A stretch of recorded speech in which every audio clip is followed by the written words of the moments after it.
Hi, ako si Ses. Madalas, kulang ako sa tulog dahil napakaraming bagay ang tumatakbo sa isip ko.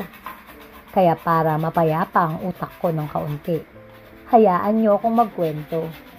Nitong katatapos na bagyong Pepito, nabagsakan ng malaking sanga ng mangga ang bubong namin sa kusina. Nabutas pa nga yung isang parte ng kisame namin. Nalungkot ako, pero baka ito na yung chance para pumayag ang asawa ko na ipa-renovate ang kusina namin. Kasi nga, sira naman na talaga ang kisame, may bukbok na. Kaya nga kung makikita nyo, natatakpan siya ng insulator. Dinikitan namin ng ganyan para magsilbing panalo ng mga nahuhulog na bukbok. Wala pa talaga kasi kaming nakalaang pera na pampagawa. So yun na nga. Sinabi ko sa asawa ko na papalitan na namin yung buong bubong sa kusina. Sabi ko, uutang na lang ulit ako sa bangko. Kasi may kaunti pang natitira sa buwan ng sahod ko na pwedeng iutang. Pero hindi niya nagustuhan ang idea ko. Ayaw niyang madagdagan pa ulit ang mga utang namin. Ganun din naman ako. Pero parang yun na lang kasi yung nakikita kong paraan para makuha ko yung gusto ko. Sabi niya, tsaka na namin ipagawa kapag bayad na kami sa lahat ng mga utang namin at may sapat ng pera. Para daw mapagawa namin yung talagang gusto naming mangyari dito sa bahay. Hindi daw yung ipapagawa na naman namin ngayon na limited ang budget. Masabi lang na naipagawa. Tapos, gugustuhin ko rin na namang papalitan in the future kasi nga may iba kaming plano. Pero sabi ko, parang di na kasi ako makapaghintay ng ilang taon pa. Kaya yun, medyo nainis siya sa akin. Sabi niya, yun daw ang hirap sa akin. Kapag may gusto ko, makuha ko agad yun kahit di naman talaga kaya. Kaya madalas, improvise ang nangyayari, tinipid, kaya mabilis masira. Sabi niya, magtiis daw muna kami. Mag-ipon, maghintay. Mabilis na lang raw yung 2 o 3 taon. Total, pwede pa naman daw gawan ng paraan.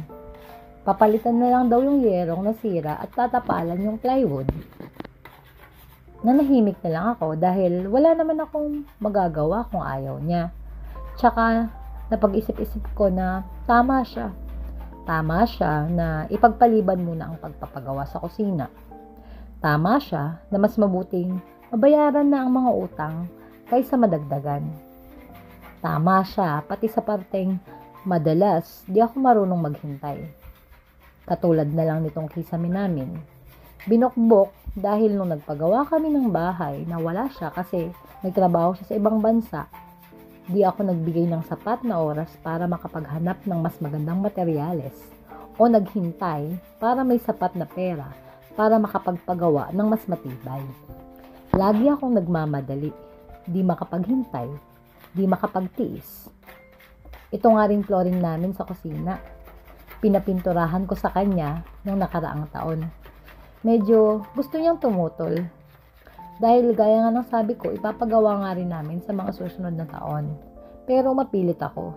Nga lang, wala naman talaga akong ekstrang pera. Kaya sabi ko, wag nang lagyan ng primer. Sabi niya, hindi pwedeng i-skip yun.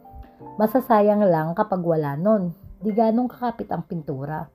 Pero matigas ang ulo ko eh. Kaya ngayon eto, almost 2 years pa lang, ganito nang nangyari. Gusto ko nga na naman nalagyan to ng vinyl tiles. Pansamantala lang para magandang tingnan. Pero naisip ko tama talaga ang asawa ko. Sayang lang kung magpapagawa ako ngayon ng mga bagay na pansamantala. Para lang maging maganda sa paningin ko. Para lang magaya yung mga nakikita ko sa mga house makeover videos. Tama ang asawa ko na mas mabuting magbayad muna ng utang. Mag-ipon ng sapat para mas maganda ang maipagawa. Wala pang perang masasayang para sa mga temporary projects.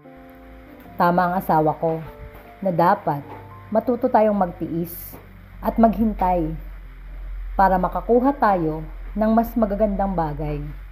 Dahil kung karapat-dapat tayo para sa mga yun, ay talaga namang ibibigay ng may kapal sa tamang panahon.